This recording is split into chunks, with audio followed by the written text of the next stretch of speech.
Oke, halo anak-anak, balik lagi dengan Mr. Yohan.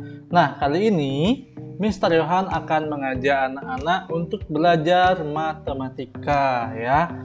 Nah, kemarin Miss Maria sudah mengajak anak-anak belajar di bab 2 ya, tentang kecepatan dan debit. Sekarang anak-anak sudah memasuki bab 3 ya. Bab 3-nya itu berjudul denah dan skala. Nah, pada pertemuan kali ini kita bahas sedikit dulu tentang denah ya. Kita akan membahas apa itu denah, kemudian membaca koordinat, menggambar dan membaca denah, dan kita juga akan membahas tentang bagaimana cara menentukan letak benda pada koordinat. Nah, oke, langsung saja ya. Oke.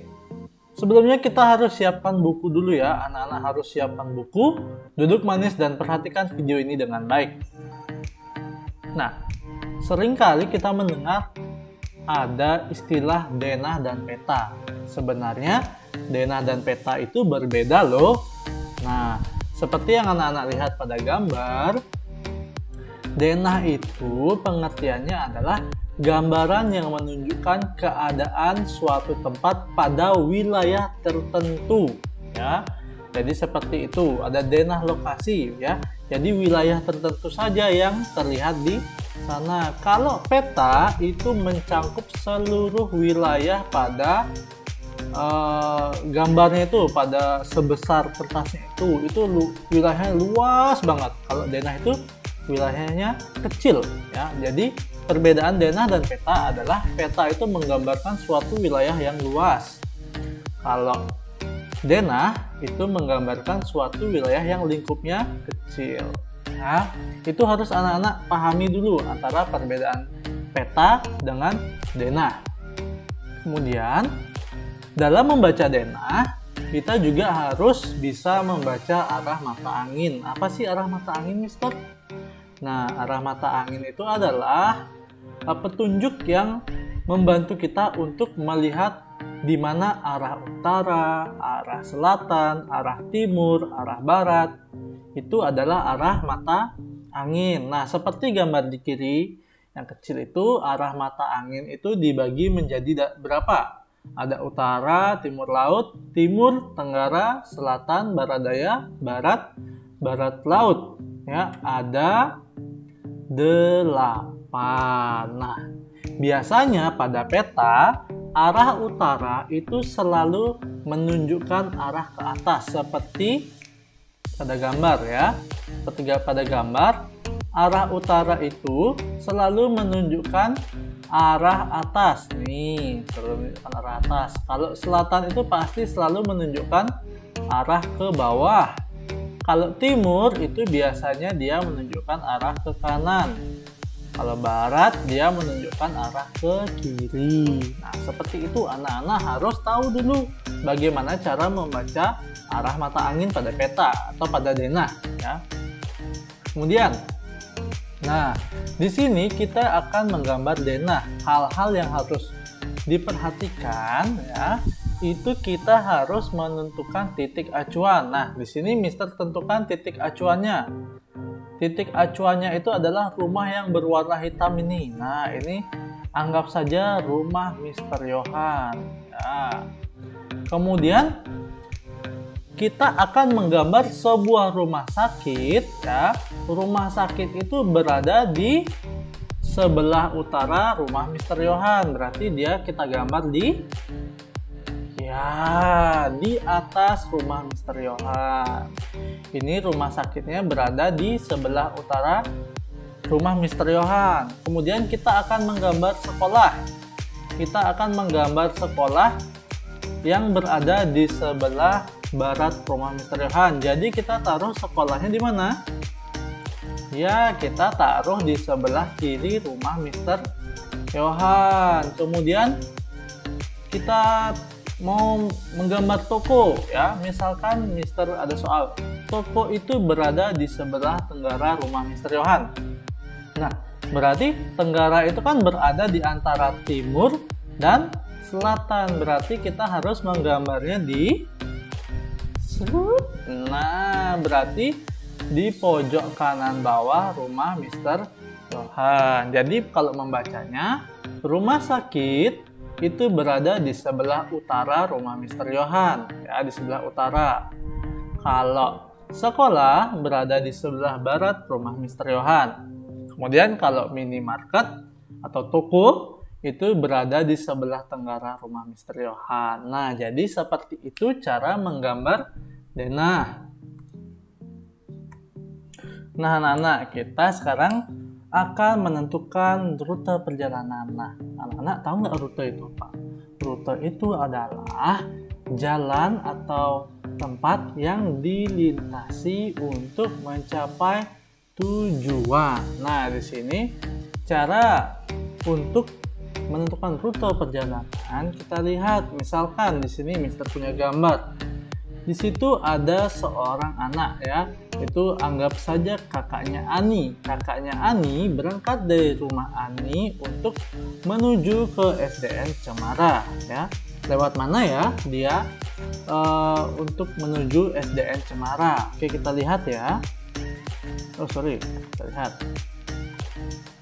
Dia ke arah utara dari Jalan Semeru, kemudian ke timur melalui ke Jalan Merapi, dan ke selatan lagi ke Jalan Renjani, dan SDN Cemara tepat berada di timur jalan. Boleh ya, kayak gitu ya. Kita ulangi.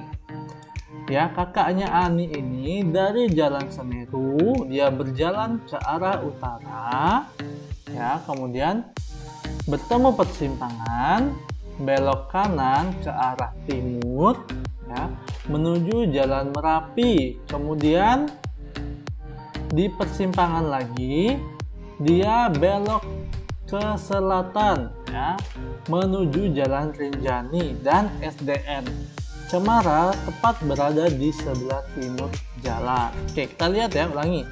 Ya, dia ke utara.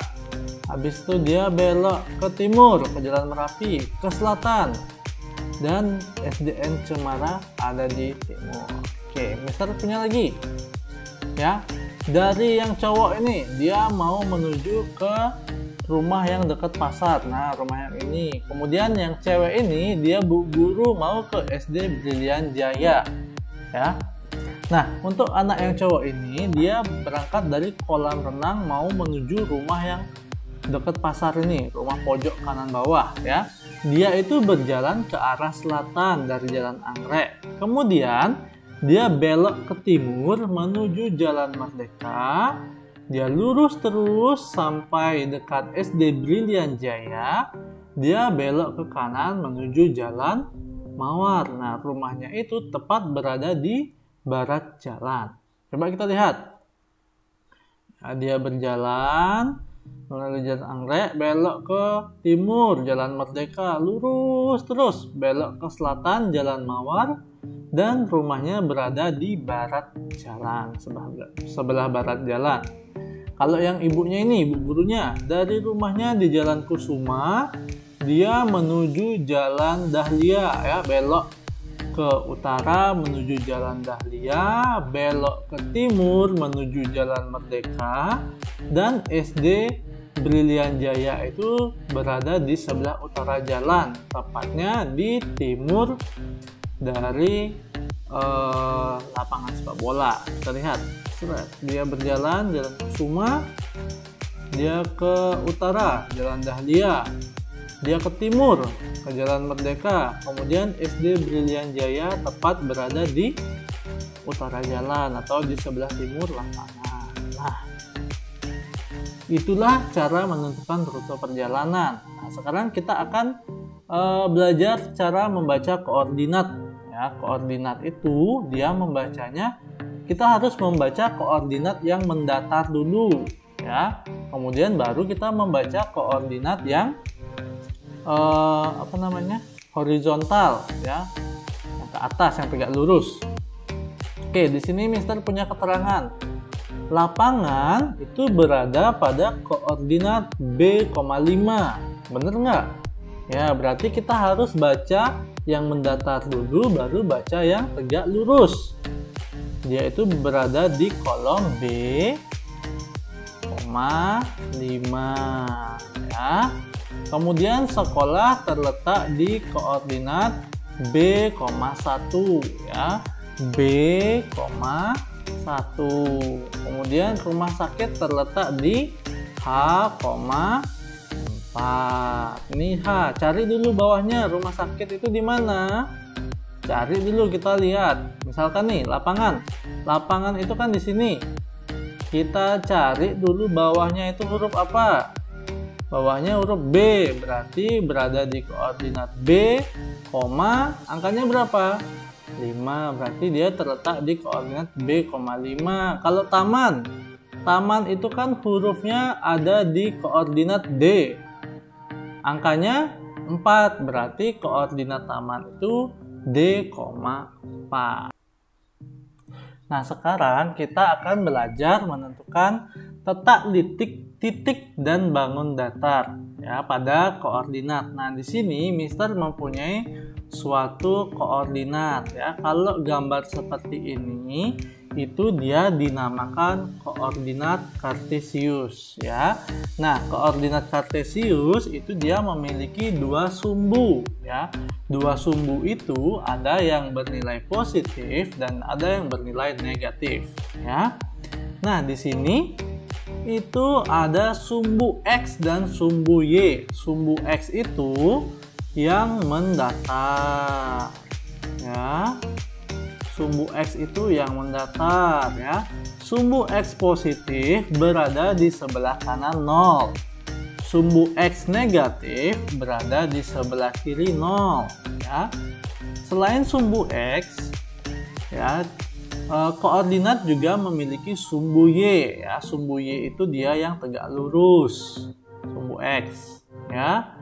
Jadi sumbu Y itu ada dua juga. Yang di atas 0 itu sumbu Y positif. Yang di bawah 0 sumbu Y negatif. Nah, untuk membaca koordinat, kita harus membaca koordinatnya dulu. Membaca X-nya dulu baru Y ya. Oke, di sini Mister taruh suatu titik. Ya, Mister taruh titik di sini ya. Titik A itu koordinatnya adalah ya, kita cari X-nya. Oh, ternyata dia X-nya 5. Berarti 5, Y-nya berapa? 3. Berarti 5,3. Titik A berada di koordinat 5,3. Kemudian Mister taruh di sini. Nah, titik B. Titik B itu berada di koordinat berapa pada sumbu X? Koordinat 2. Nah, sumbu Y-nya berapa? Kita lihat ke kirinya. Oh, dia ada di koordinat 0. Kalau titiknya itu berada pada sumbu X, berarti nilai Y-nya itu adalah 0. Ya. Berarti titik B itu berada pada koordinat 2,0. Nah, sekarang kita lihat sini.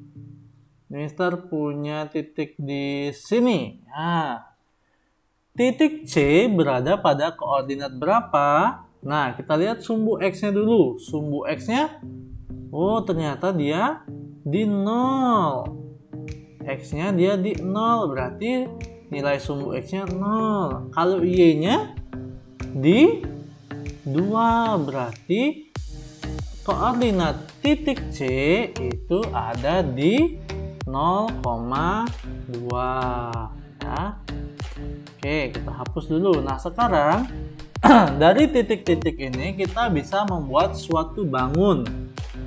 Misalkan Mister taruh titik sini, titik di sini, kemudian titik di sini, dan titik di sini. Nah, ini namanya apa? Namanya bangun persegi ya.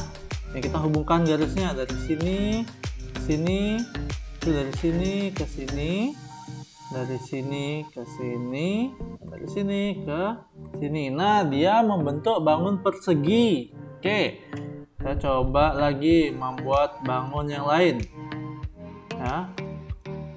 Kita coba membuat bangun yang lain. Terhapus titiknya dulu.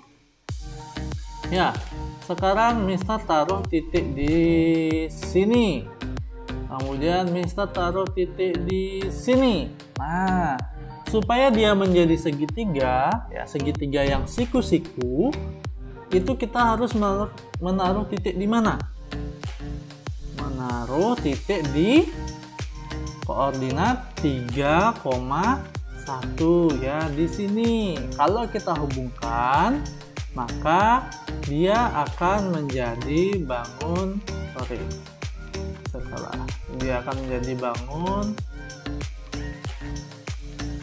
segitiga siku.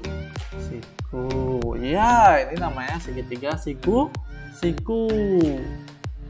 Oke, lagi kalau Mister taruh titiknya itu di sini.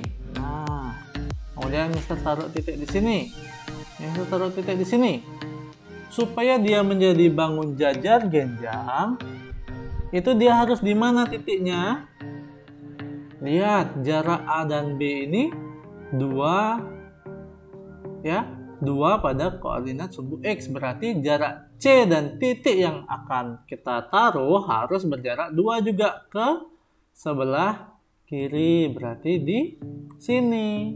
Nah, jadilah dia bangun jajar genjang. Nah, bagus kan bangunnya? Oke, lagi coba. Kita coba membuat bangun apa lagi ya? Oke, kita coba membuat bangun trapesium ya, trapesium siku-siku. Kita coba taruh di sini, taruh di sini lagi, taruh di sini. Nah, supaya dia menjadi trapesium siku-siku, di mana kita harus taruh titiknya? Ya, benar, di koordinat 1,1. Kalau kita hubungkan, dia akan menjadi seperti ini. Benar nggak? Jadi trapesium siku-siku. Oh, ternyata benar. Ini adalah gambar trapesium siku-siku. Nah, seperti itu ya. Nah, anak-anak, sekarang kita sudah berada pada akhir dari pertemuan di video kali ini ya. Kita sudah belajar tentang membaca denah, kita sudah belajar tentang bagaimana menggambar denah, bagaimana membaca koordinat titik ya pada diagram. Nah, kita juga sudah belajar koordinat ya. Kita sudah belajar banyak hal di video kali ini. Nah, sekarang untuk lebih mendalami materinya, Mister minta anak-anak mengerjakan latihan 1 pada bab 3 ini, nomor 1, 3, dan 4. Anak-anak bisa kerjakan pada buku latihan atau jika bisa dikerjakan pada buku modulnya langsung. Nanti di foto dan dikirim ke Mister Yohan dan Miss Maria. Oke? Nah, sekian dulu video kali ini. Mister harap anak-anak mengerti ya akan apa yang Mister jelaskan. Anak-anak juga kalau ada pertanyaan bisa ditanyakan ke Mister atau Miss Maria. Nah, akhir kata Mister ucapkan terima kasih untuk perhatiannya, tetap jaga kesehatan dan tetap makan makanan yang bergizi. Oke, terima kasih.